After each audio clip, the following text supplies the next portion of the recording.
어머니 나 여기 있어요.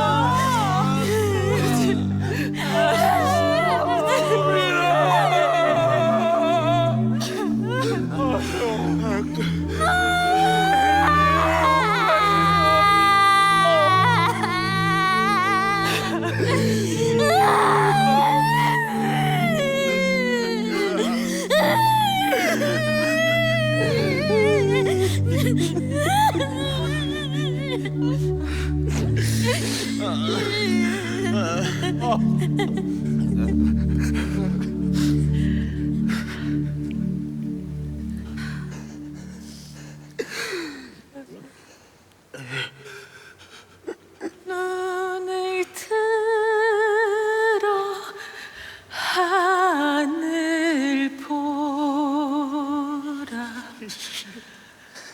어지러운 세상 중에 곳곳마다 상한 영의 단식 소리 들려온다.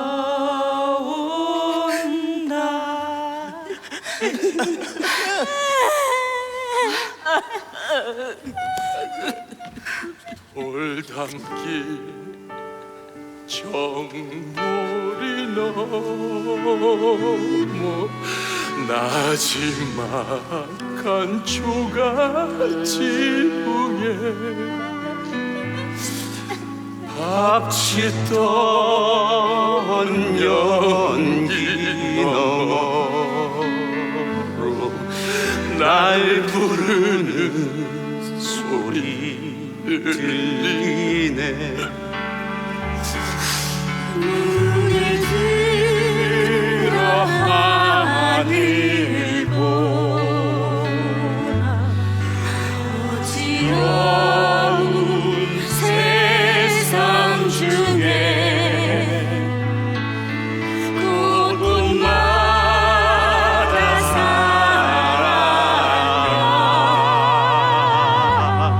단식 소리 들려온다.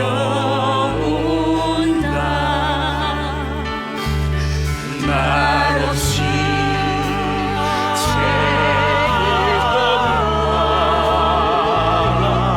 돌고 있는 내게 아버지 환히 웃던 아내여 차마 꿈엔 들이지야 찾을 사람 오지 않아 돌아갈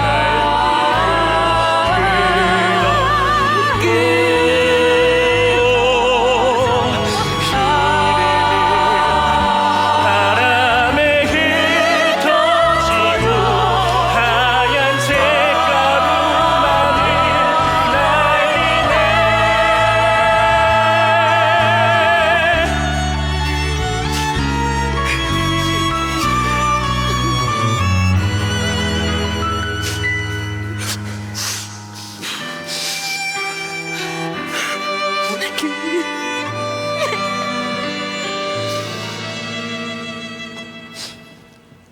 눈을 들어 하늘 보라. 어지러운 세상 중에 곳곳마다 상한 영의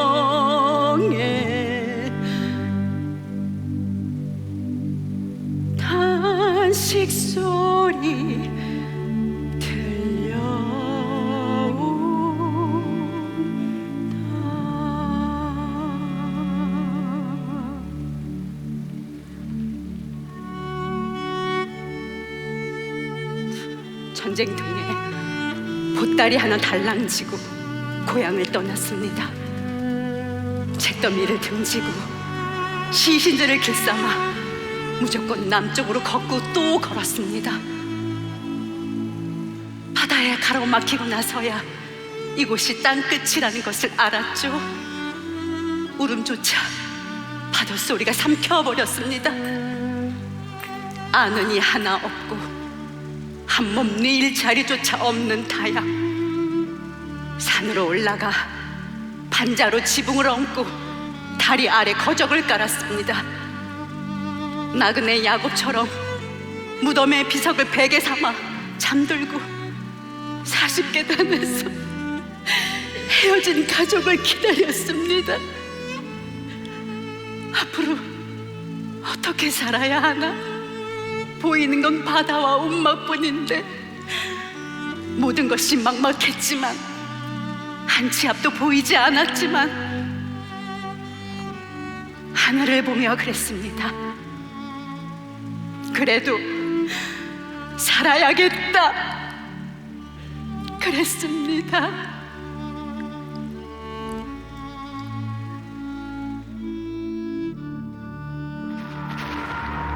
1950년 6월 25일 평화로운 주일 새벽, 북한군이 38도 선을 넘어 남침하면서 한반도에 전쟁이 발발한다. 이어 2달 만에 낙동강 이남을 제외한 한반도 전역이 순식간에 북한군에게 함락된다. 낙동강 방어선은 대한민국의 명운을 건 최후의 보루이자 한국전쟁 최대 격전지가 되었다. 전방에서 총공세가 이루어지던 2달간 부방인 비란수도 부산에서는 피난민들을 수용하기 위한 온 민족의 필사적인 노력이 이루어지고 있었다. 해방 직후 40만에 불과하던 부산 인구는 전국에서 몰려드는 피난민들로 인해 104만에 이르게 된다. 피난민들은 40계단에 앉아 피란길에 헤어진 가족과 만나길 고대하며 비난사리에 고달픔을 달랬다. 그리고 다시 일어서서 땅이 있는 곳이면 어디나 움막을 지었다. 언덕으로 올라가 판잣집을 짓고 일본인 묘지의 비석으로 담을 놓았다. 고향 산천을 등지고 가족의 생사를 알 수 없는 기막힌 상황 속에 그래도 살아야겠다며 장막터를 일구었던 것이다. 전쟁이 일어나자 교회들 역시 부산으로 피신했다. 교세가 활발했던 북한 지역의 목회자들이 교인들을 이끌고 월남하여 천막 교회를 열자 부산에도 복음이 일어나기 시작했다. 당시 기독교의 중심은 서북 지역의 평양이었습니다. 그리고 해방 이후에는 서울로 기독교의 중심이 이동이 되어졌죠. 그곳으로부터 자발적인 복음 전도가 이루어졌다고 한다면 부산까지 오는데 시간이 걸렸을 것 같습니다. 그런데 6.25 전쟁이라고 하는 어쩔 수 없는 그런 절박한 상황 속에서 기독 피난민들을 통해서 이곳 부산으로 수많은 기독교인들이 유입이 되어졌거든요. 기독교인들의 유입과 더불어 부산에 입국한 선교사들은 의료 및 구호 활동을 전개했다.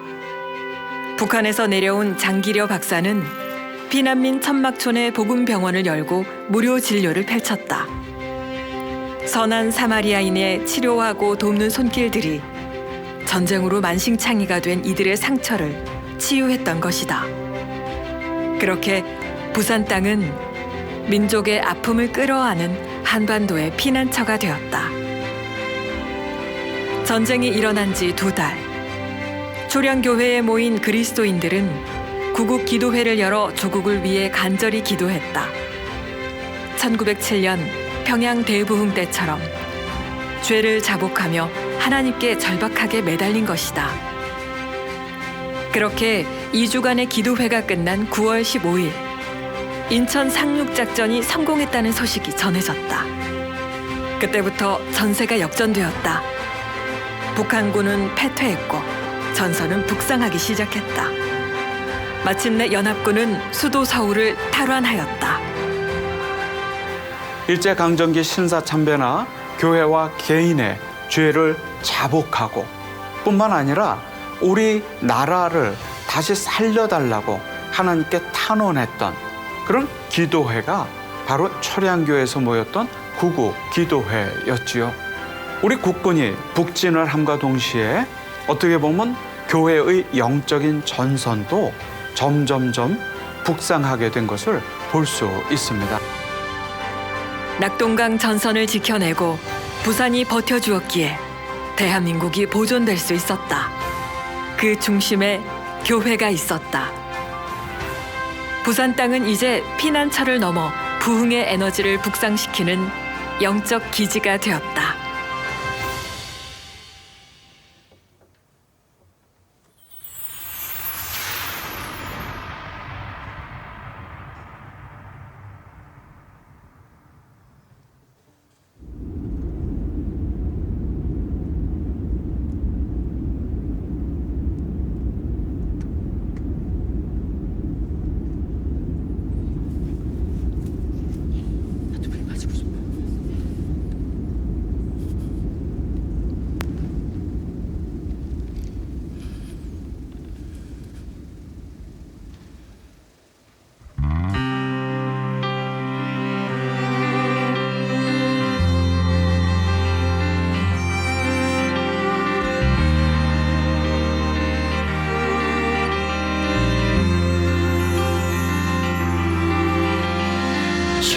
전쟁이 휩쓸고 간 이 땅, 지치고 피곤한 영혼들, 이 혼돈의 재단 위에 무엇을 일으켜 세우리까? 날 여기로 보내신 이유, 우리가 이곳에 모인 이유, 이 절망의 잿더미 위에 무엇을 다시 피우리까?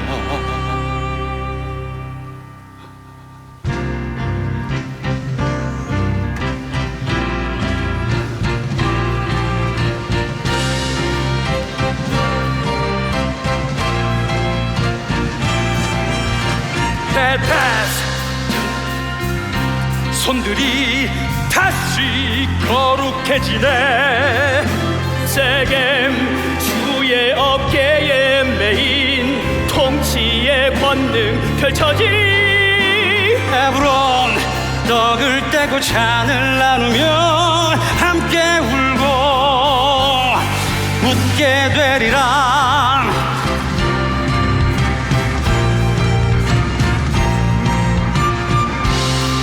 여섯 성을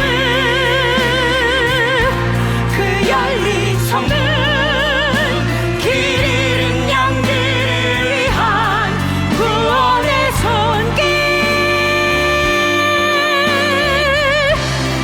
여섯 성을 그 견고한 성벽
우리 위에 다시 세워질 약속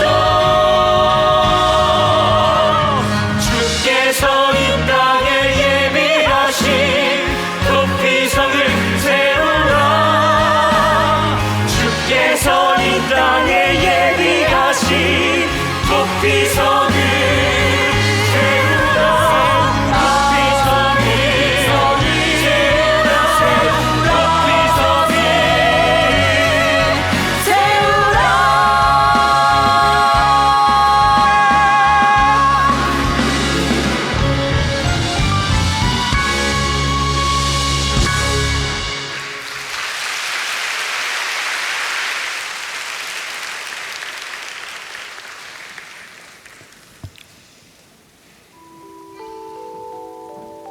가나안은 저주받은 땅이라는 뜻입니다.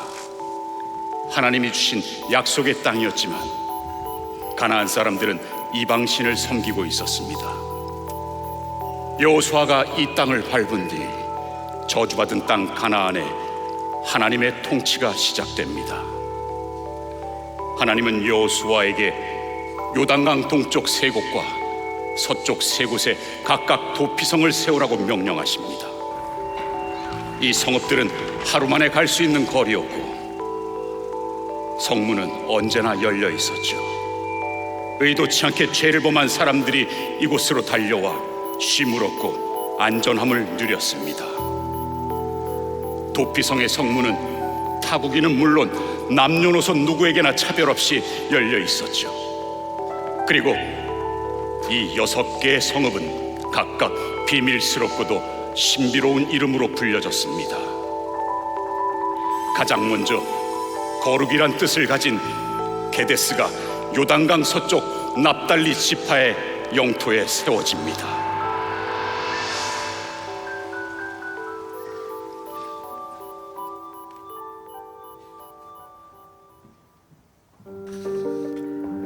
부산에 정착한 피난민들은 인구 성장을 이루며 항만도시 부산의 경제를 급속히 성장시켰다.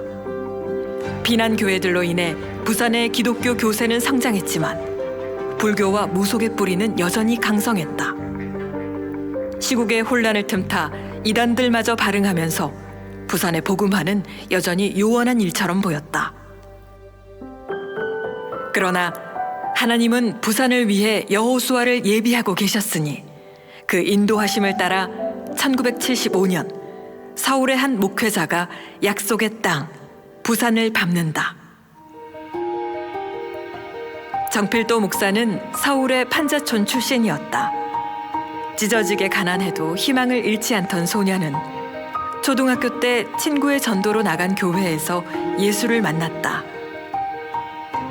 아무리 기도해도 가난에서 벗어날 수 없었던 10대 후반 시절, 절망스러운 심정으로 올라간 삼각산에서 그는 주님의 음성을 들었다.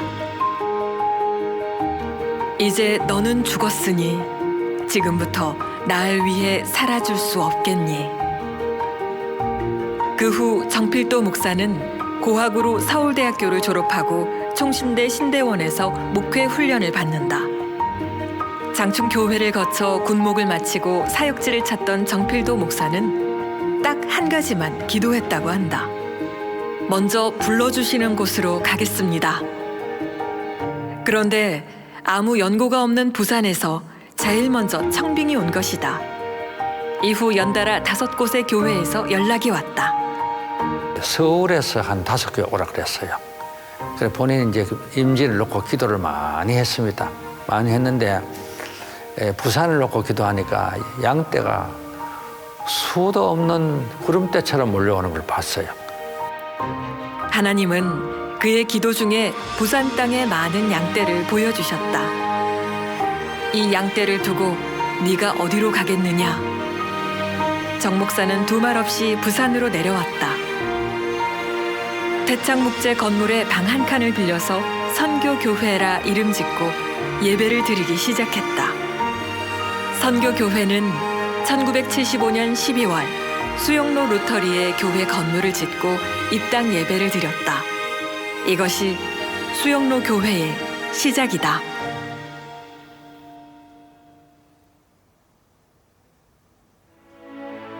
정필도 목사님은 기도의 사람이었습니다.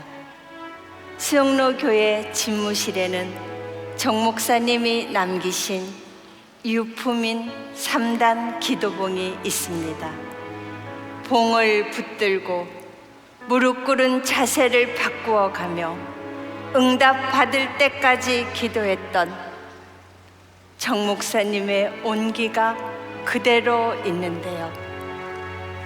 그는 기도가 살아야 한다. 기도하지 않고는 거룩을 지킬 수 없다고 말씀하셨습니다. 수영로 교회의 모든 성도들은 그분의 기도하는 뒷모습을 보며 성장했습니다. 이제 그 기도는 우리 모두의 유산이 되었습니다.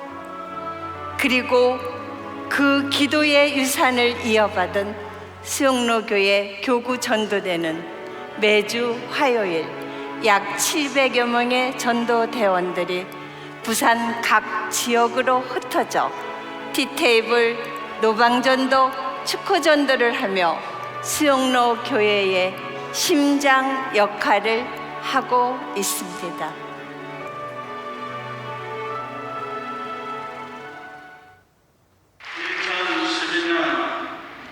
수영로 선교사 대회를 선포합니다.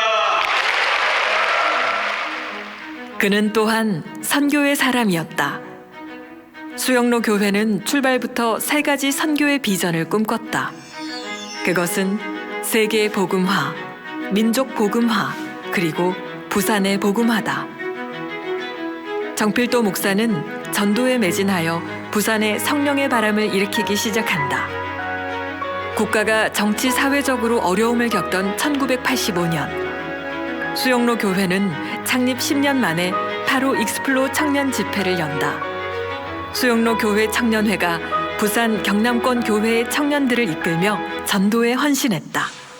이는 20만 명이 모인 1991년 익투스 부산 복음화 대회로 폭발하면서 부산 기독교의 부흥기를 열게 된다. 한 사람은 운전을 하고 한 사람은 풀통을 들고 또 한 사람은 포스터를 붙이고 전도하고 하는 그런 3인 1조 사역을 수십 개 조를 만들어갖고 밤늦게까지 다녔는데 그게 부산의 이제 전도에 상당한 활력이 됐었죠. 이후 정필도 목사는 부산을 복음화하기 위해 초교파적인 구심점이 필요하다는 결단으로 2000년 부산 성시와 운동본부를 설립한다. 그리고 재정과 인력을 수영로 교회에서 부담하며 이를 드러내지 않고 부울경의 1700개 교회들을 하나로 묶는 연합을 이루어낸다. 그 결과 부산 성시와 운동본부 주도하에 2007년 평양 대부흥 100주년 기념 회개 집회로부터 2014년 해운대 성령 대집회에 이르기까지 일찍이 부산에 없었던 대형 집회들이 연달아 개최된다. 해운대 백사장에서 부울경의 20만 기독교인들은 함께 모여 민족 교회를 위해 가슴을 찢으며 부르짖었다. 행사 중간에 이제 비가 막 쏟아지기 시작했는데 찬양 소리, 기도 소리, 그 다음에 빗방울, 떨어지는 빗방울 소리, 그 다음에 해운대 그 앞바다의 그 파도 소리, 이게 막 합창이 돼갖고 엄청난 울림이 있었죠. 지금 내리는 이 비는 예수님이 흘리는 눈물 같다. 그렇게 이제 호소했었는데 이 해운대 성령제 집회가 사실상 한국 교회 또 우리 부산 지역 이 교회에 새바람을 일으키는 하나의 활력소가 됐죠. 그리고 놀라운 일이 벌어진다. 당시 한국 교회의 성도 수가 뚜렷한 감소세에 접어들었음에도 수영로 교회와 부산의 기독교인들은 오히려 크게 증가한 것이다. 2001년 새 성전에 입당한 후 10년간 수영로 교회는 이처럼 부산의 성시화를 향해 나아갔다. 내부적으로는 평신도들의 전도 역량을 높이고 구역을 사랑방으로 개편하여 전도 축제를 열었다. 정필도 목사는 우리는 예수님의 제자를 넘어 하나님 나라의 일꾼이 되어야 한다고 외쳤다. 이러한 일꾼 훈련은 5천 선교사 파송과 50만 영혼 감당을 위한 1만 사랑방 운동으로 연결되었다. 하나님의 뜻에 맞게끔 살려고 자기 목숨 걸었어요. 그 뜻에 안 맞는 거는 아무리 좋은 거라도 단칼에 잘라냈어요. 하나님 뜻에 맞추는 거를 전적으로 올인했습니다. 교회가 부흥하는 데는 무릎으로만 교회를 세울 수 있다. 기도 많이 했습니다. 첫 번째 도피성 게데스는 거룩을 뜻한다. 정필도 목사는 거룩한 기도의 사람이었다. 그리고 정필도 목사로부터 뿌려진 기도의 불씨는 미래 수영로 공동체 모두의 DNA가 되었다.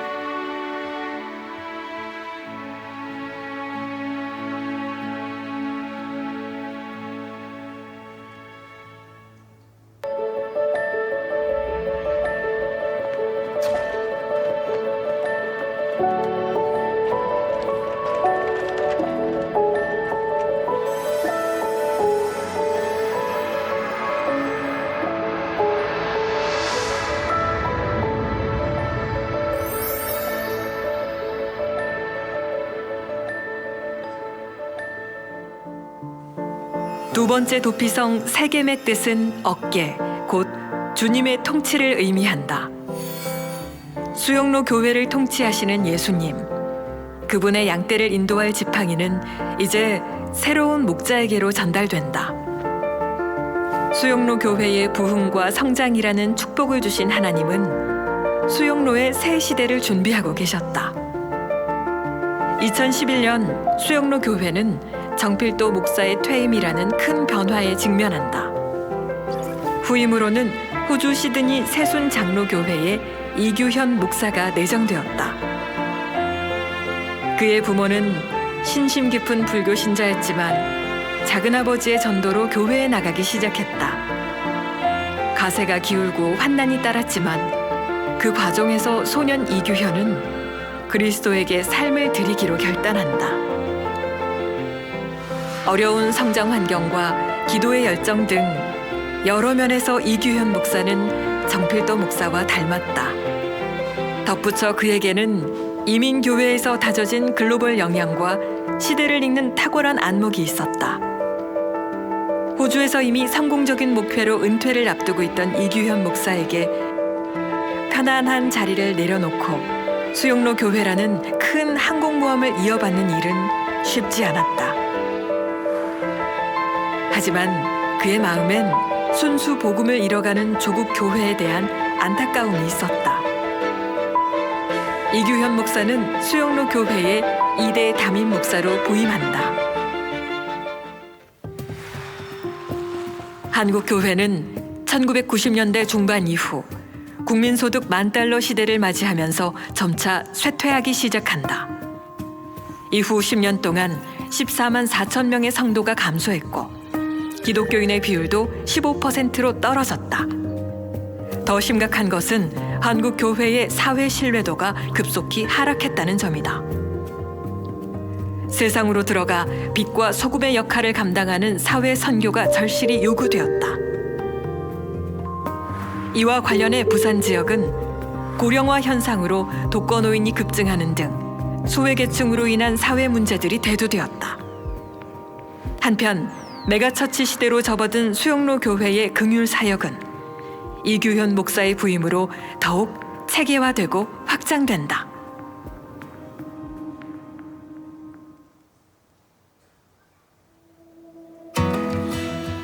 러브 부산 페스티벌은 2009년도에 처음 시작되었습니다.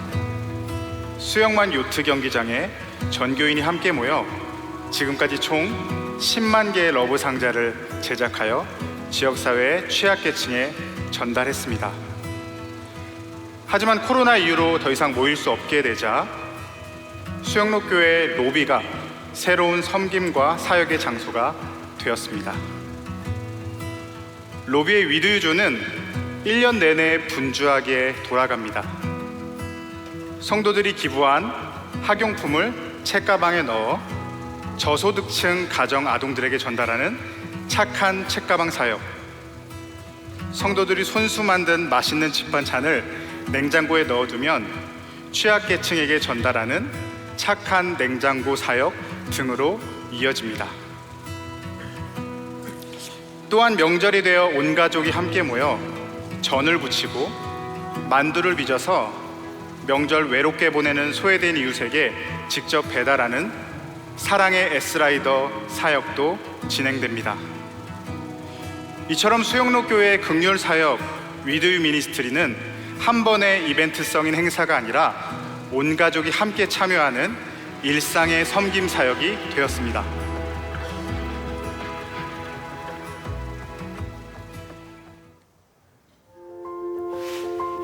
수영로 교회는 현재 42개의 긍휼 사역팀이 활동하고 있다. 대부분 담임 목사님의 메시지에 감동받은 성도 한두 명이 자발적으로 소외된 이웃을 찾으면서 시작되었다. 위기 가정의 청소년을 돌보는 프렌즈 사역팀은 아이들이 하나님을 만나고 청년부 리더로 세워지는 모습을 보며 하나님의 살아계심을 경험한다. 미혼모 사역팀들은 엄마들이 일하러 갔을 때 아이들을 돌봐주며 미혼모들을 위한 자립교육에도 헌신하고 있다. 아빠의 폭력으로 난청이 되어서 한쪽 귀가 잘 들리지 않고 또 그 후유증으로 엄마와 단 1분도 떨어지지 못하는 어떤 분리불안증이 심한 아동이 있어요. 엄마도 그 아이를 돌보느라고 취업도 하지 못하고 좀 힘들게 하루하루 지내고 있는 가정입니다. 엄마를 설득해서 저희가 이제 아이를 데리고 이번에 3월 달에 키즈 카페를 함께 가게 되었습니다. 아이가 승용차를 타고 가는 과정에서 많이 울고 보채고 서로가 힘든 시간을 보냈지만 막상 키즈 카페를 가니 아이가 의외로 레고도 이렇게 혼자서 창의력도 발휘하면서 만들어내고 그래서 함께 점심도 먹고 정말 웃으면서 엄마한테 가는 시간이 있었습니다. 이 아이가 엄마와 헤어지는 연습을 하는 시간이 되었고 이제 조금 더 나은 다른 삶을 살아가는 계기가 되지 않았을까 하는 그런 좀 기억에 남는 일들이 지난달에 있었습니다. 호스피스 사역팀은 팀원들의 연령이 70대 이상이다. 고령의 성도들이 생애 마지막 장소인 호스피스 병원을 찾아 복음과 천국 소망을 전하고 있다. 그리고 제가 봉사부는 독거 노인들을 찾아가 집안 청소를 돕고 부산 노숙인들을 위해 손수 만든 음식으로 급식 봉사를 하며 그들 안에 예수님을 만나고 있다. 한 번은 수영로 교회 로비를 배회하던 노숙인들 중 할머니 한 분이 계셨다. 로비를 드나드는 성도들에게 거친 욕을 내뱉어 욕쟁이 할머니로 불렸다. 때로 예배에도 참석해 전후 좌우에 앉은 성도들에게 축복 인사를 건네는 순서에도 욕을 하곤 했다. 중보 기도팀 중 한 명이 이분을 위해 기도하자고 제안했고 욕쟁이 백기옥 할머니를 위한 기도 모임이 시작되었다. 점차 할머니의 필요가 보였고 한두 명씩 자원해서 돕기 시작했다. 장현지 권사도 그중 한 사람이다. 장 권사는 로비를 떠돌다 교회 장의자에서 잠을 자던 백기옥 할머니를 자신의 집으로 들였다. 엄마를 찾아 14살에 집을 나간 후 60세 넘어서까지 이제 세상 속에서 방황을 하시면서 생활을 하셨다. 그렇게 얘기를 하셨고, 언니 제일 하고 싶은 게 뭐예요? 그랬더니, 그래서 나는 침대는 필요 없고, 나는 책상에 내 책하고 그런 게 꽂혀 있으면 난 너무 행복할 것 같다. 이제 그렇게 말씀을 하셔서, 이제 같이 집에 있을 때마다 예배드리고 고맙다는 표현을 되게 쑥스러워했음에도 고마워요. 이렇게 우리 교회에 대한 고맙다는 표현도 하시고 저도 욕도 좀 많이 먹었거든요. 근데 이제 그럴 때도 또 고맙다고 얘기하시고 이제 요양병원에 있을 때 내가 너무 예배드리고 싶어 그러셨는데 때마침 그때 우리 교회 목사님이 다른 분 신방하러 오신 거예요. 그래서 그때 또 기도도 받게 됐고 그러니까 곳곳에서 언니가 하나님을 찾을 때마다 하나님께서 찾아와 주셔서 위로해 주시고 또 천국으로 인도해 주셨습니다. 긍휼 사역의 본질은 복음을 전하는 것이다. 필요를 채우는 과정에서 어려운 이웃들이 살아계신 하나님을 만나는 순간은 기적과 같다. 이 순간은 봉사자들에게도 지극히 작은 자에게 한 것이 곧 내게 한 것이니라고 하셨던 예수님의 음성을 듣는 순간이다.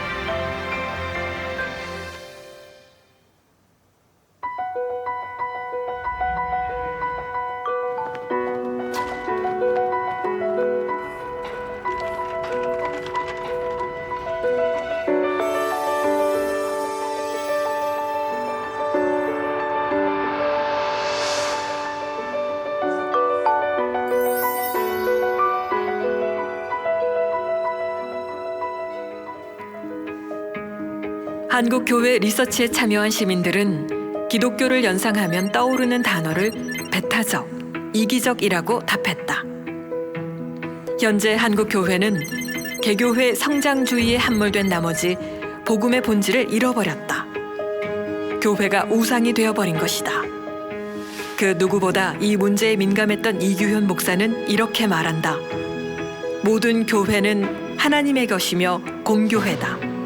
따라서 교회 자원은 복음을 위한 공공재로 사용되어야 한다. 수영로 교회는 한국 교회와 목회자들을 대상으로 자원을 흘려보내기로 결단한다. 코로나 이후 전국적으로 30%가 넘는 작은 교회들이 문을 닫았다. 그러나 암흑기를 버텨낸 목회자들은 단 한 영혼을 구원하자는 마음으로 섬마을 오지와 구석진 도시 그늘 아래에서 목회를 지속하고 있다. 수영로 교회는 85년부터 40년째 농어촌 교회 지원 사역을 해오고 있다. 30개 교구가 결연한 교회들을 찾아가 전도 집회를 열고 예배를 드린다. 현재 수영로 교회가 지원하는 농어촌과 도시 미자립 교회 수는 350여 개에 달한다. 도시 미래 자립 사역은 부산 내에 위치한 미자립 교회들을 섬긴다. 재정 지원과 더불어 한 달에 한 번 찾아가 주일 예배를 드린다. 가족들만 성도인 경우가 대부분인 교회에서 50명가량의 성도들이 예배에 참석하는 날이면 담임 목사는 설교 준비에 도전을 받고 힘이 난다. 2023년에 개척한 더원교회는 수영로 사역팀의 지원을 받아 교회 앞 안락초등학교 학생들을 대상으로 전도 집회를 열었다. 그 결과 30여 명의 어린이가 교회에 출석하면서 초등부 예배가 신설되었다. 저희는 이제 가족끼리 개척을 했거든요. 자녀 3명이랑 아내와 제가 5명이서 그냥 맨 땅에 헤딩식으로 개척을 했습니다. 그래서 많이 힘들었죠. 근데 더 힘든 게 뭐냐면 외롭죠. 미래가 보이지 않는 터널을 지나는 것 같은 그런 느낌이 들 때가 있어요.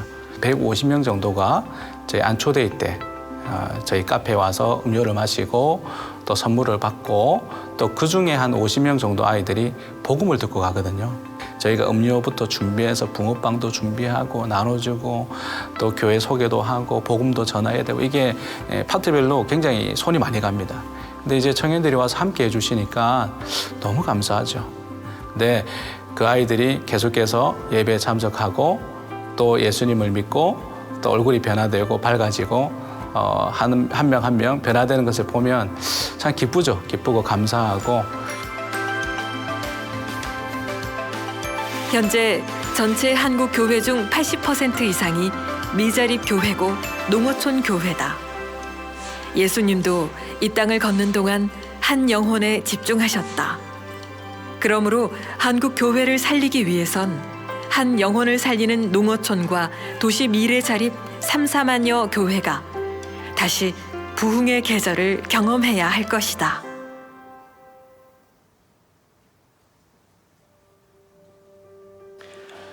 이규현 목사님은 한국에 들어오실 때 수영로교회 목회뿐만 아니라 한국교회 회복을 위한 섬김이라는 두 가지 사역을 염두에 두셨습니다. 한 사람의 목회자가 살면 한 교회가 살고, 또 한 교회가 살면 한 지역이 산다. 이러한 믿음으로 탄생한 것이 바로 로드맵 미니스트리인데요. 이 사역의 씨앗은 14년 전 호주 새순교회 시절 이민 목회의 현실 속에서 고군분투하던 목회자들을 섬기며 발화되었습니다. 그리고 이규현 목사님은 2011년 수영로교회에 부임하시면서 어려움 가운데 있던 한국교회 목회자들을 섬기며 또 돕고자 이 로드맵 사역을 본격적으로 시작하셨는데요. 그렇게 시작되었던 로드맵 사역은 2025년 현재 로드맵 세미나, 로드맵 플러스 W 네트워크, 코디아 등 다양한 형태로 확장되면서 건강한 교회들을 세우고 선한 열매들을 맺어가고 있습니다.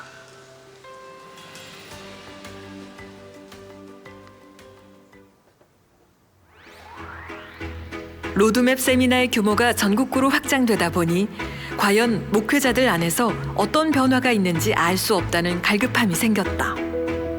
이규현 목사는 판을 더 키우는 대신 소수의 목회자들을 대상으로 멘토링의 여정을 시작한다. 이렇게 시작된 로드맵 플러스 사역에서 이규현 목사는 40대 담임 목회자 15명과 식탁 교제와 소그룹 나눔을 하며 목회에 대한 허심탄회한 토론을 이어간다. 그가 강조하는 것은 목회자 자신의 영혼이다. 목회자가 먼저 말씀, 그 깊은 비경 안으로 들어가야 한다. 목회자가 먼저 광야로 가서 하늘의 원음을 듣는다면 행복하게 설교할 수 있다. 이규현 목사는 이처럼 목회자가 자기 영혼을 돌보면서 성도들을 이끌 수 있는 지혜를 흘려보내고 있다.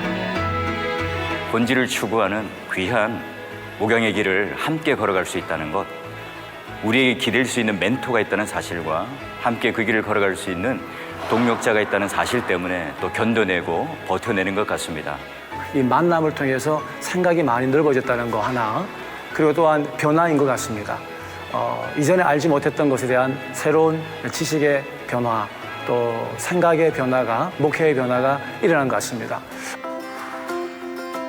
로드맵 사역의 가장 큰 결실은 참여한 목회자들의 변화다. 이들은 개교회주의를 깨고 도시 안에 영적인 무브먼트를 일으키기 시작했다. 이렇게 해서 로드맵 네트워크라는 또 다른 사역이 파생되었다. 여수지역 네트워크는 목요일마다 목회자와 사모들이 모여 서로의 교회를 위해 기도하며 지역 교회가 함께 연합할 수 있는 방법을 모색한다. 목회자가 고독할 때가 있고 뭔가 또 의지하고 싶은, 나누고 싶은 그런 때가 있는데 그런 모임이 지역사회의 목회자들과 한다는 건 쉽지는 않습니다. 근데 이런 모임을 딱 와보니까 또 한 가지 부담은 글쎄 목사님들만 기도하는 게 아니라 사모님들도 같이 한다는 거예요. 사모님과 같이 하면서 기도 제목을 잘 나눌 수 있을까? 반신반의하면서 왔는데 놀라운 일이 일어났어요. 일단 사람이 좋고요. 그리고 목사님들도 좋았습니다. 가장 좋았던 것은 솔직함이었어요. 개인의 문제, 또 교회의 아픔, 이런 것들을 나눌 수 있었고, 또 그 기도하는 것이 너무나 진실되고 힘이 있는 것을 알게 됐죠. 그다음부터는 저의 스케줄의 1순위가 됐습니다. 세 번째 도피성, 헤븐런. 그 의미는 연합과 친교다. 교회 창립 50년 만에 차고 넘치는 부흥을 주신 것에 보답하는 일도, 앞으로의 50년, 100년 동안 이 축복을 유지할 수 있는 비밀도 바로 이 흘려보냄 안에 있을 것이다. 작은 나무들이 건강한 숲을 이룰 때 그 숲은 비로소 생명력을 갖게 된다. 부산이라는 척박한 땅에 수용로라는 큰 나무를 허락하신 것은 민족 교회를 생명의 숲으로 일구어 가라는 하나님의 뜻일 것이다.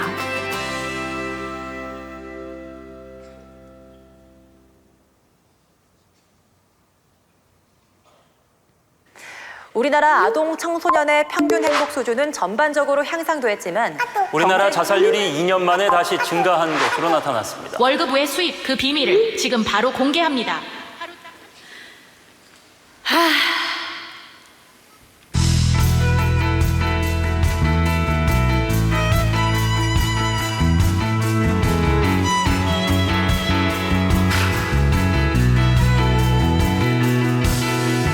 이번 생은 망했어.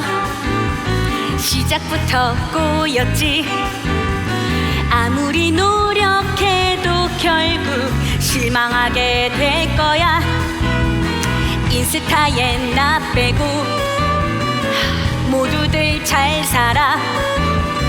어디에 나도 모르는 특강이 있나 봐.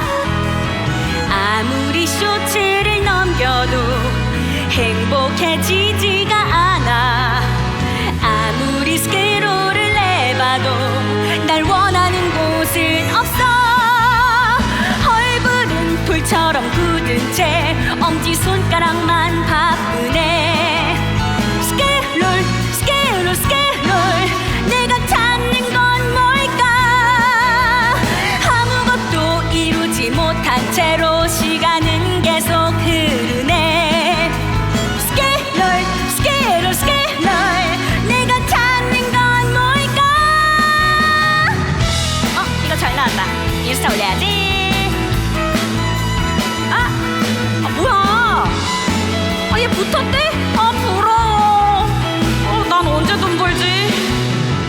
ASMR 없이 잠도 못 자. 약이라도 먹어볼까. 챗GPT야 답을 알려줘. 어떻게 살아야 할까. 얼굴은 불처럼 굳은 채 엄지손가락만 바쁘네. 스크롤 스크롤 스크롤 내가 찾는 건 뭘까. 아무것도 이루지 못한 채로 시간은 계속 흐르네. 스크롤 스크롤 스크롤 내가 찾는 건 뭘까. 아름답던 저 바닷가 아파트에 가려져. 서울로 올라가면 취업할 수 있을까. 얼굴은 불처럼 굳은 채 엄지손가락만 바쁘네. 스크롤 스크롤 스크롤 내가 찾는 건 뭘까.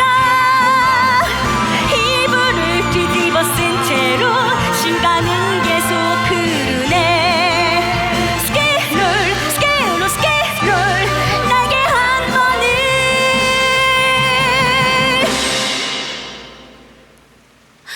못 펴본 채로.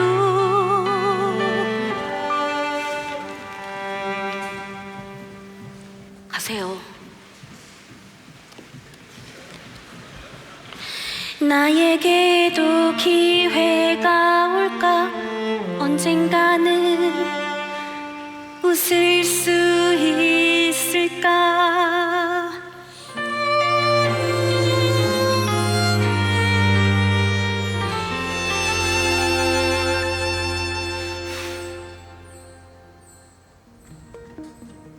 코로나 이후 1만 개의 교회가 문을 닫았고 청년과 다음 세대 출석 비율은 크게 감소했습니다.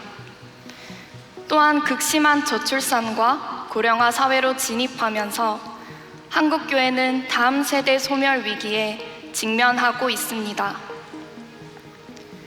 교회 안의 주일학교가 폐쇄되고 수요 예배와 금요철야 예배가 사라져 갑니다.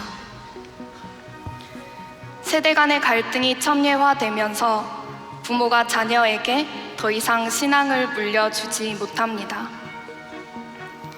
설상가상으로 신앙의 유산을 잃어버리고 세상 한복판에서 탕자가 된 청년들, 청소년들의 마약 범죄율은 매년 급속도로 증가하고 있습니다.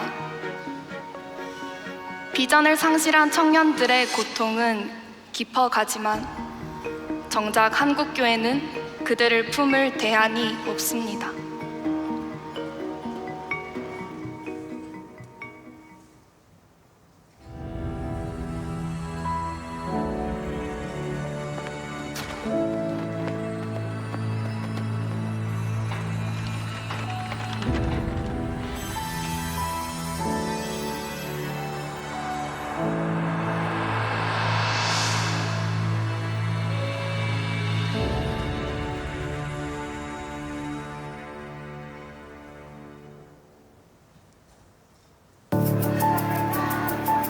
다음 세대들이 사라지는 한국 교회의 상황 속에서 수용로 교회의 주일 학교와 청년부의 수는 더욱 늘어나는 기현상이 일어나고 있다. 이규현 목사는 다음 세대의 부흥을 원한다면 1세대에 집중하라고 조언한다. 부모는 자녀의 거울이고 자녀의 신앙은 부모를 따라가기 때문이다. 수용로 교회는 부모와 교사들을 위한 가정 세미나와 힐링 캠프를 매년 진행하고 있다. 또한 제자 훈련과 기도 모임을 독려하며 부모들의 신앙이 견고해지도록 지원한다. 200여 명이 모이는 교육관, 어린이 철야 예배 현장. 같은 시간 본당 금요 철야 예배 시간. 아이들이 강당 앞으로 나와 뜨겁게 기도한다. 주일 예배를 준비하는 청년들은 1시간 전부터 복도에서 울부짖으며 기도한다. 그리고 놀랍게도 코로나 이후 금요 철야에 참석하는 청년들이 늘고 있다. 어떻게 이런 현상이 가속될까? 부산 청년들은 일자리 문제로 고민이 많다. 발빠른 청년들은 일찌감치 다른 도시로 가 직장을 얻었고, 남겨진 부산 청년들은 불투명한 미래 앞에 몹시 불안하다. 코로나 거리두기가 한창일 때 소수 인원만 남은 금요 철야에서 청년 리더들은 강당 앞에서 울부짖으며 기도했다. 그들의 심령은 가난할수록 뜨거워졌다. 하나님은 예배를 통해 세상의 등급이 아닌 당신의 형상을 덧입히고 그들의 자존감을 회복시켜 주셨다. 그 후 청년 리더들은 기도의 불씨를 옮기는 자들로 성장했다. 다시 온 성도가 모여 예배드리기 시작했을 때 청년들의 달구어진 기도의 불씨가 모두에게 옮겨 붙기 시작했다. 이제 금요 철야는 수용로의 펌프 기능을 하고 있다. 기도로 심장을 박동시켜 피를 온몸으로 내보내는 것이다. 그 생명력은 수용로의 모든 사역으로 흘러들어가고 있다. 영적 갈망이 들끓는 청년들은 교회 안에서 다시 교회 밖으로 나갔다. 2024년 10만 명이 운집한 액츠 2024 해운대 성령 대집회에 수많은 청년들이 백사장에 모여 벼랑 끝에 내몰린 한국 교회를 위해 뜨겁게 눈물의 회개 기도를 드렸다. 이 연합 집회는 코로나 이후 침체된 한국 교회와 부산 지역 사회에 큰 울림을 주었다. 경계에 선 청년들에게 교회는 무엇을 주어야 하는가? 그것은 선명한 복음으로 그들의 심지를 붙들어주는 것이다. 어떤 파도에도 하나님을 떠나지 않도록. 네 번째 성읍 라못은 높은 곳을 뜻한다. 기도는 높은 곳, 하늘의 보좌로 나아가는 영혼의 통로가 된다. 수용로 교회의 기도 DNA는 이제 온 세대가 연합하는 금요 철야 예배로 꽃을 피우고 있다. 철야 기도라고 하는 용광로 안에 온 세대가 들어와 끓고 있는 이 진귀한 풍경을 벤치마킹하고자 전국에서 많은 교회들이 탐방을 오고 있다. 수용로 교회가 조국 교회에 흘려보낼 가장 귀한 선물이 바로 이 금요 철야의 영성이다.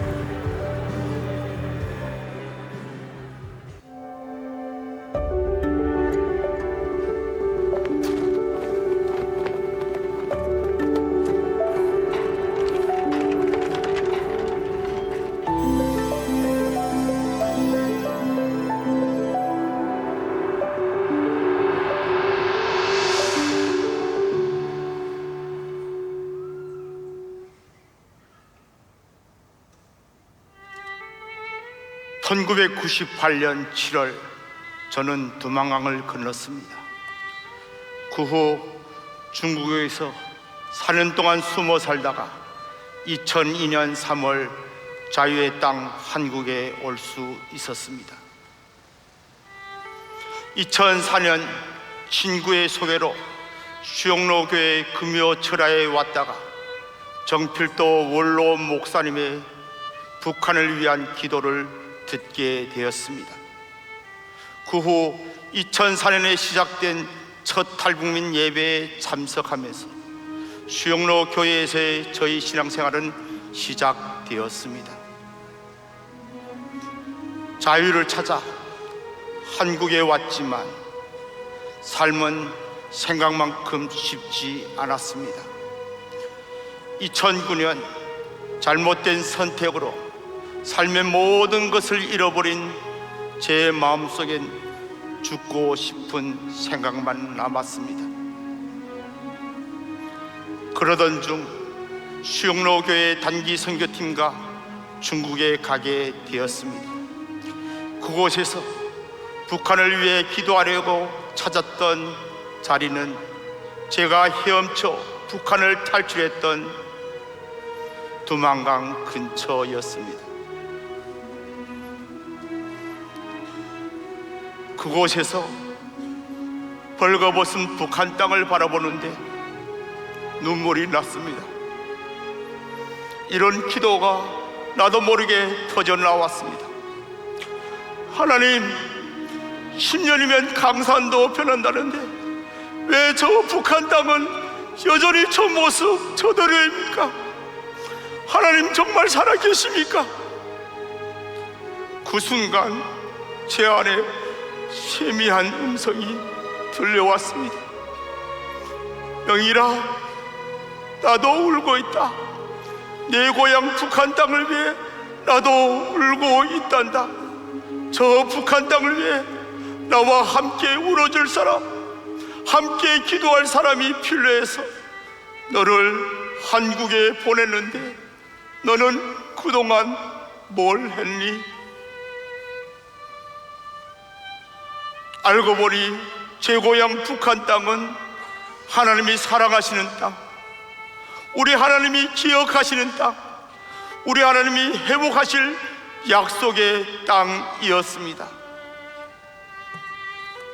그 이후 저는 수영로 교회 목사가 되어 지금 이 자리에 서 있습니다.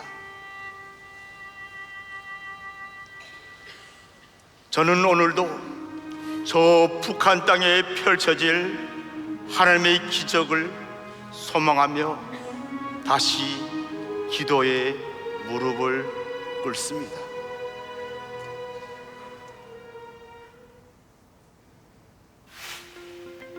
수영로 교회는 1996년 북한 교회 재건 운동에 동참하여 북한이 열리면 들어가 20개의 지역 교회를 세우겠다고 선포했다. 그 후 정필도 목사는 우리 교회에도 탈북자들이 오게 해달라고 기도했다.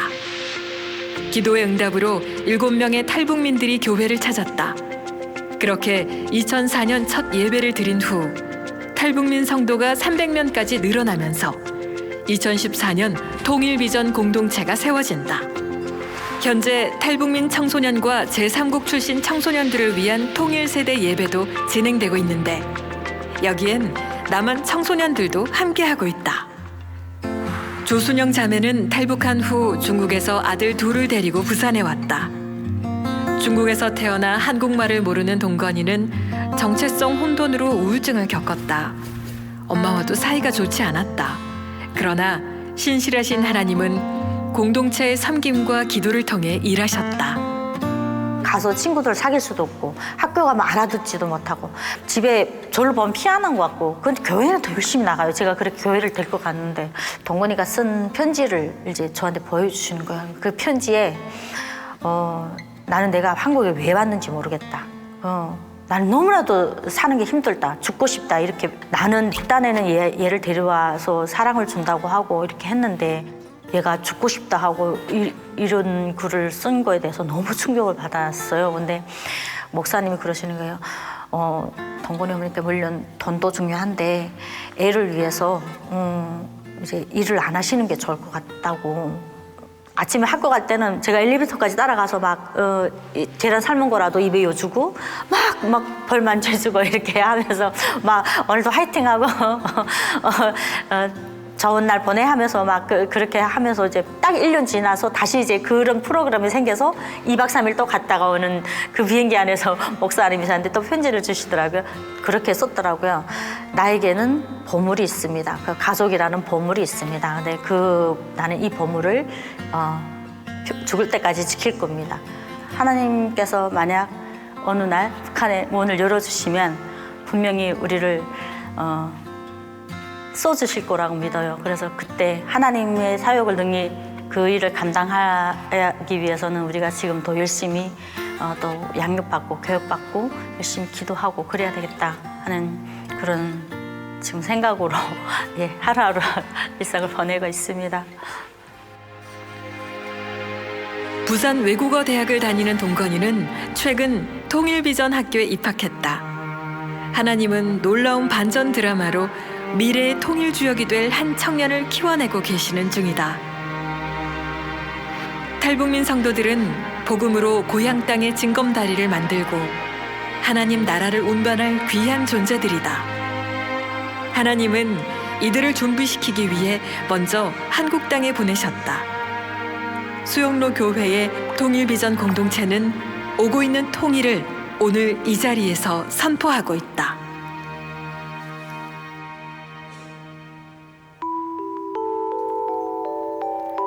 지난 30여 년간 한국 교회의 선교는 눈부신 성취를 이루었다.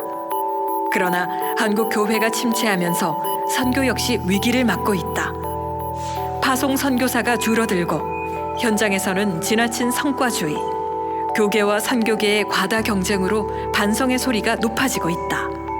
또한 아직까지 한국 교회는 늘어나는 이주민들을 품을 전략을 마련하지 못해 세계 선교의 다변화된 흐름에도 뒤처지고 있다. 정필도 목사는 퇴임 후 중국 선교에 도전했다. 당시 한국 교회 지도자들이 복음을 전하기 꺼려했던 삼자 교회에도 가서 복음을 전했다. 순수 복음은 그 어떤 이념과 체제를 뛰어넘어 역사한다는 믿음. 이 믿음이야말로 세계 선교를 가능하게 하는 동력이다. 수영로 교회는 설립 초기부터 세계 선교 대회와 부흥회를 개최하며 성도들에게 선교의 비전을 심었다.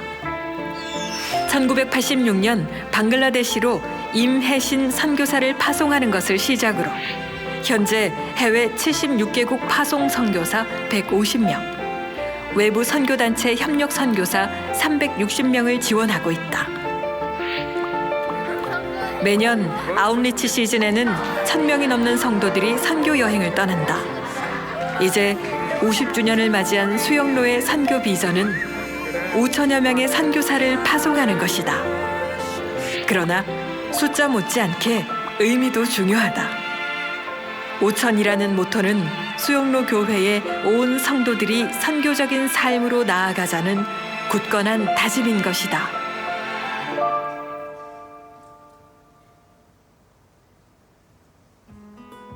2009년 수영로교회는 새로운 지역 선교에 도전합니다.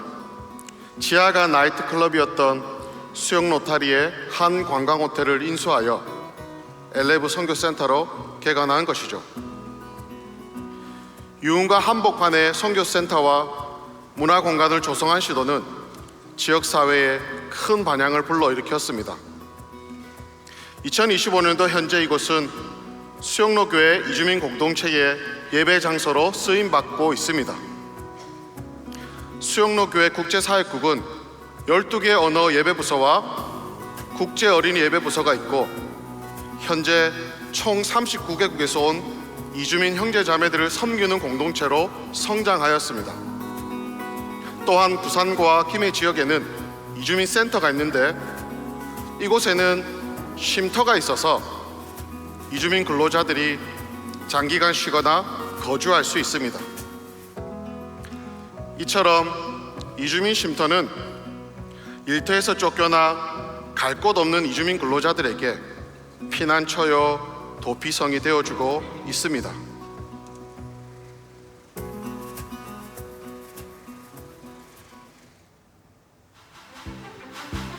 최근 30년 안에 이슬람 역사에 없었던 마을 단위의 집단 개종이 일어나고 있다. 무슬림들이 이주한 기독교 국가에서 일어나는 일이다. 이 시대 하나님이 여시는 놀라운 선교다. 현재 통계상으로 많게는 200개국의 이주민들이 대한민국에 들어와 살고 있다. 선교적 관점에서 보면 지금이 골든타임이다. 홈그라운드에서 선교지의 잠재적 리더들을 세울 수 있게 된 것이다. 그러므로 이제 부산에서 땅끝을 바라본다. 이주민 선교는 하나님이 일으키신 세계 선교의 블루오션이자 한국 교회의 미래다. 수영로의 각 이주민 공동체에는 같은 언어 문화권의 목사들이 세워졌다.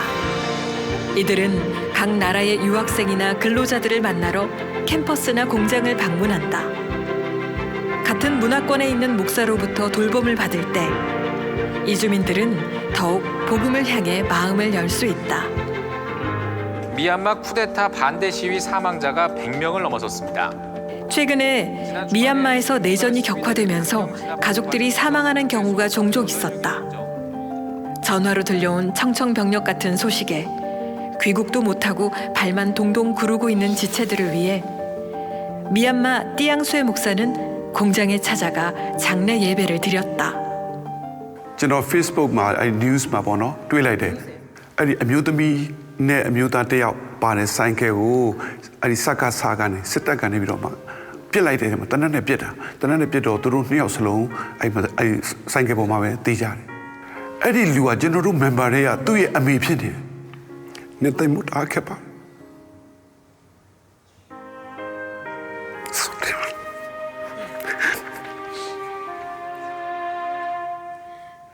အဲ့ကာယကံရှင်းဆုံးယူမတက်ပဲကိုစနီလည်းအားပေးတယ်ကျွန်တော်လည်းအားပေးတယ်ကျန်တဲ့လူတွေကတော့ဘာမှပြောမှမသိတော့အဲ့တော့တော်တော်လေးသူကအချိန်ယူရပါတယ်တစ်နှစ်လောက်ထက်နဲ့အချိန်ယူရတယ်ကျွန်တော်လည်းတောက်လျှောက်နှုတ်ပတ်တော့နဲ့ခွန်အားပေးတယ်အခုတော့သူတည်ငြိမ်မှုရလာပြီဘုရားကျောင်းလည်းအပတ်တိုင်းတက်တယ် 큰 슬픔을 겪은 지체들을 찾아가 그리스도의 사랑을 실천한 띠앙쇠 목사. 그 수고로 인해 이제 미얀마 지체들은 생존을 넘어 민족을 품고 조국을 위해 눈물로 기도하는 전사들이 되었다. 수용로 교회가 한결같이 부흥 성장할 수 있었던 것은 열방을 복음화하기 위해 나아갔던 열정에 있다. 새로운 50년의 도약을 앞둔 수영로 교회에게 이주민 사역은 하나님이 마침내 이루실 요한계시록 7장의 아름다운 풍경을 미리 보여주는 표지와도 같다.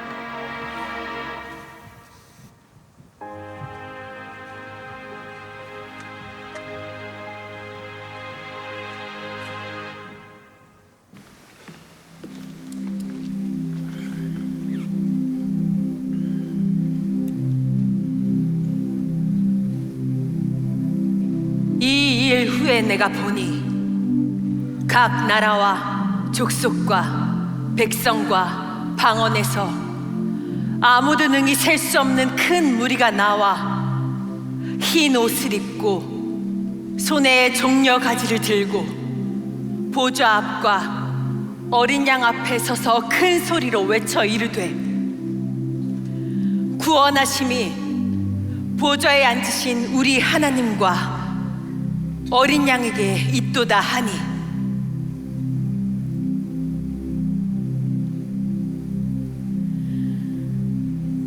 God is so good. God is so good.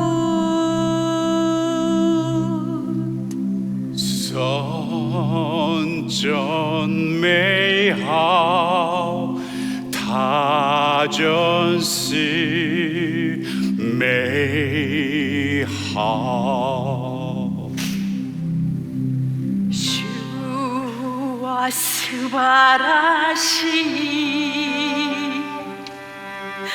주와 스바라시 올한 벌생 Der 벌생 났다.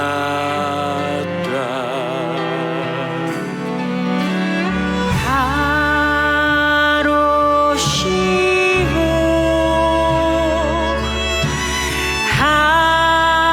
하로시고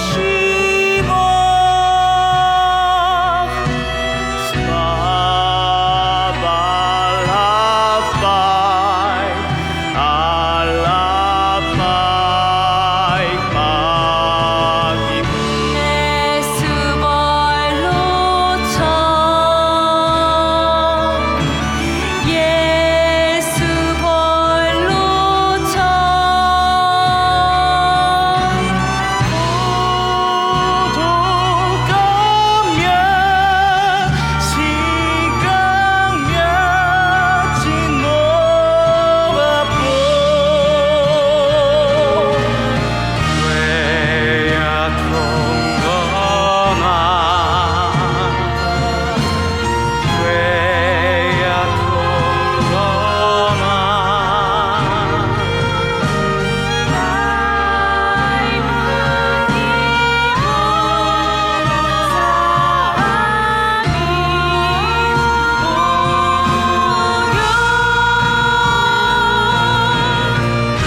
하나님, 기도 모임이 없는 학교는 아직 많아요.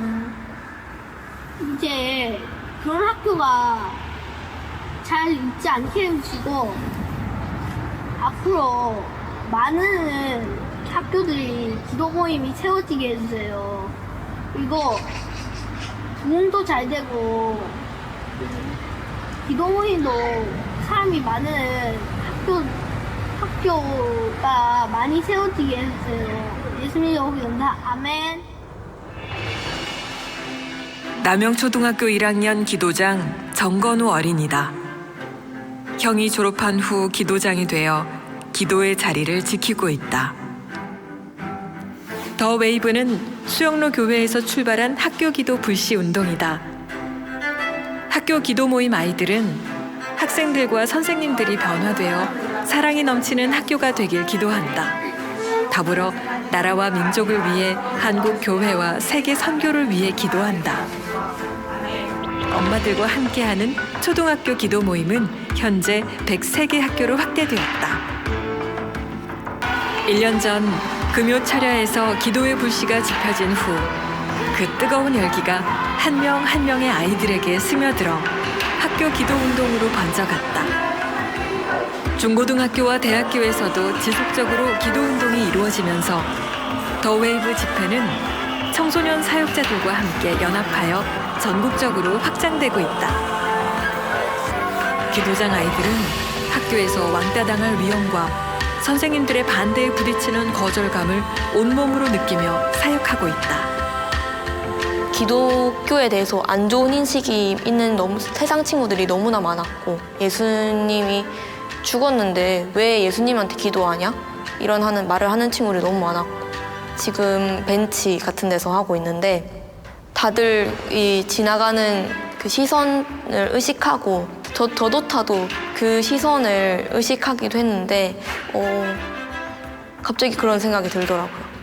예수님이 그냥 말씀 가운데서 또 살아내셨고 또 우리를 부끄러워하지 않으시는데 내가 예수님 그리고 기도 모임을 부끄러워하면은 안 되겠구나. 제가 지금 꿈꾸고 있는 기도 모임은 학교 친구들이 예수님을 몰라도 이 학교 기도 모임을 나옴으로써 좀 평안을 얻었으면 좋겠다는 생각을 좀 많이 하고, 그 친구들이 좀 더 많이 와서 삶을 나누고 또 말씀을 나눔으로써 예수님을 좀 더 알아갔으면 좋겠다는 그런 저의 자그마한 소망이 있습니다. 복음의 순수성을 잃어버리고 세상의 손가락질을 받는 한국 교회. 그 한국 교회의 미래가 어디에 있느냐는 세상의 질문 앞에 수영로 교회의 다음 세대는 금요 철야로 학교 기도 불씨 운동으로 답하고 있다. 기도로 무장하고 복음을 사모하는 미래 세대가 있는 한 부산은 더 이상 영적인 불모지가 아니다. 한국 교회의 도피성이자 최후의 방어선이요.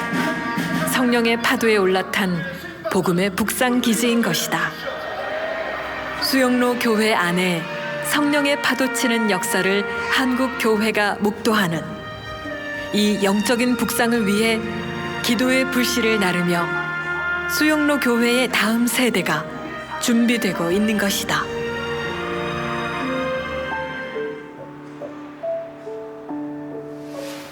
그동안에 한국교회가 성장해 오면서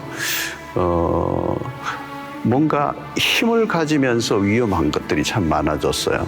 기독교가 힘이 생기면 그 힘으로 무엇을 해내려고 하는 유혹에 빠질 때가 많습니다. 그런 의미에서 한국교회가 수적인 어떤 힘을 가지고 우리의 의사를 표현하거나 또 어떤 목적을 이루려고 하는 이런 노력들이 자칫하면 위험하다는 거죠.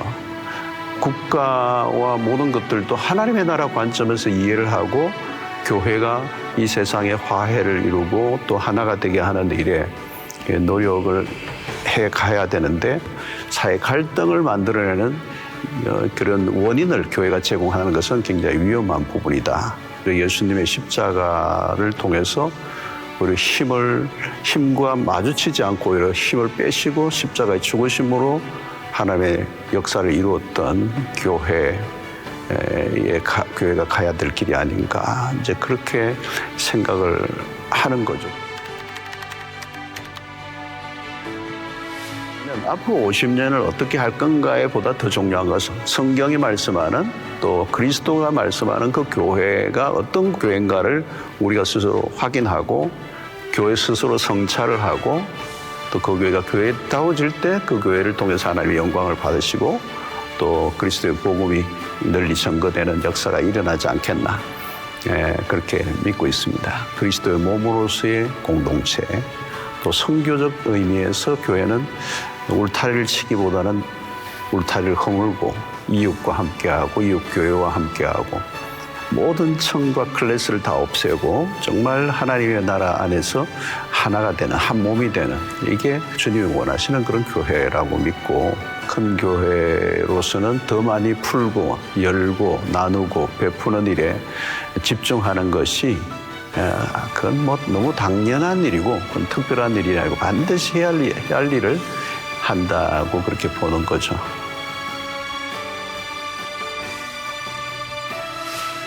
복음이 들어가면 어두웠던 곳이 밝아져요. 예수님이 물이 포도주 되게 하심으로 잔치집이 파장이 될 것 같은 상황에서 잔치집을 회복시켜 주셨던 것처럼 언제나 잔치집 같은 분위기로 그렇게 교회가 가기를 원한다는 거죠. 복음 안에서 기쁨으로 자발적으로 누구든지 자기가 있는 자리에서 행복하게 예수 믿고 섬기고 이제 그런 문화가 만들어져 있어서 저희 교회는 진짜 기쁨이 넘쳐요.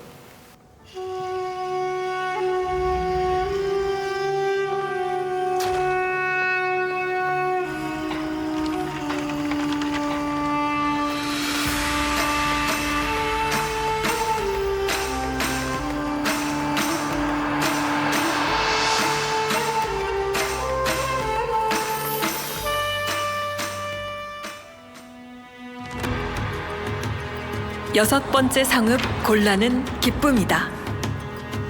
기쁨은 하나님으로부터 오는 것이며 하나님과의 관계가 회복될 때 일어나는 기적이다. 그렇기에 그리스도인의 삶은 언제나 축제여야 한다. 2025년 6월 1일 수영로 교회가 넘치는 기쁨 가운데 50살 생일을 맞았다. 1975년 다락방에 모였던 적은 무리는 2025년 부산 최대의 교회가 되었다.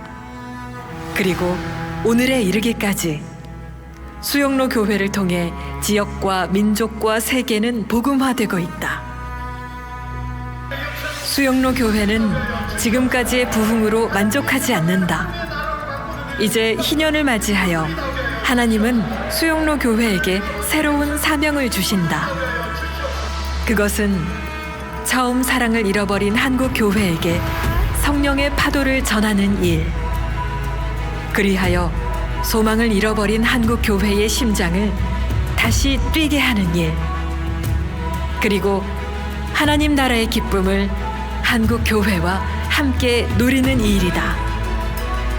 이것이 수영로 교회의 새로운 50년을 채울 축복의 약속이다.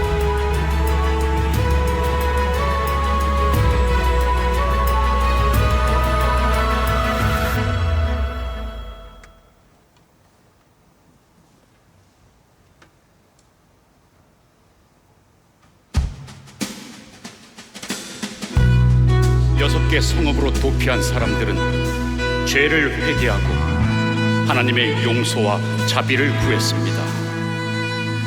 마침내 그들은 기쁨과 평안을 얻었습니다. 그러나 그곳은 죄인 한 사람을 위한 장소가 아니었습니다. 마을 공동체 전체에게 화해와 용서의 울림을 전하는 나팔 소리였죠. 하나님은 왜 12지파에게 땅을 분배하신 후에 바로 도피성을 세우라고 하셨을까요? 진정한 안식은 땅 위가 아니라 은혜 아래에 있었기 때문입니다. 그렇습니다. 6개의 도피성은 바로 예수 그리스도가 통치하는 은혜의 성읍인 교회입니다. 그리스도께서 이 땅에 오실 때 도피성은 온 세계로 확장될 것입니다. 마침내 온 땅이 주와 그리스도의 나라가 되어 영원히 다스림을 받게 될 것입니다.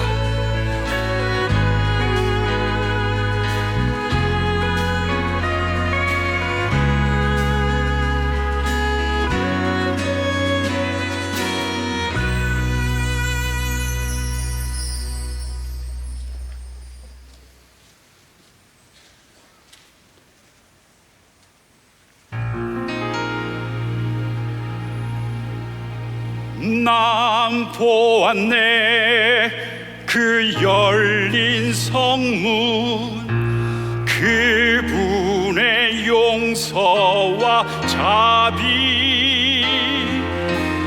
난 만졌네 견고한 성벽, 모두가 하나 되는 신비. 난 들었네 성벽 위 나팔 소리, 세상에 울리는 주시는 평화